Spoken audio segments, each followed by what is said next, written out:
Well, listening intensely to my editorial was none other than Martha MacCallum, host of The Story with Martha MacCallum on the Fox News Channel, who is a frequent guest on this program. She comes down to our level occasionally. I love coming here. Well, if we do withdraw from the Paris Climate Accord, and it looks like we're probably going to, the resistance to that would be just apoplectic, wouldn't it? But you just laid it out really beautifully, and it's really useful to remind everyone what this Paris Accord actually was, and the fact that China got a deal that basically held them to nothing for some 30 years out, and then they were supposed to say, there was a promise that they would sort of have better behavior in the future. That's not an agreement. That isn't anything that locks anyone into anything. So I think that before everyone gets apoplectic about pulling out of this accord, if indeed that's what happens, they need to re-examine what the accord was and what kind of outcome it would have. You know, the scientists who you referred to, just a minuscule change in the temperature by the end of the century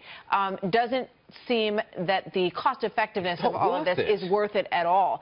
Now, politically, pulling out of this makes a bigger statement than perhaps it does for the environment, because it says something about which way the president is leaning within his own White House. So when you look at it in the context of all the changes that we see coming and slowly percolating in the West Wing, it would appear that the Steve Bannons of the West Wing are reasserting themselves if indeed the president decides to pull out of this accord. Because it's Ivanka who is in favor of the accord. Jared Kushner reportedly favors it as well. So you're saying that the tussle within the White House for the ear of the president is now shifting towards Steve Bannon. And I would say it's likely why we heard this morning that he was definitely pulling out of it, and then an hour later he said, I'm going to decide over the next few days. I thought, gee, I wonder who just popped their head in the West Wing and said, hold on a second, we need to talk more about this. So you can literally feel the push and pull that's going on this in the White House. It's a very overt White House, isn't it? Actually, it is. It's almost like watching the reality TV show.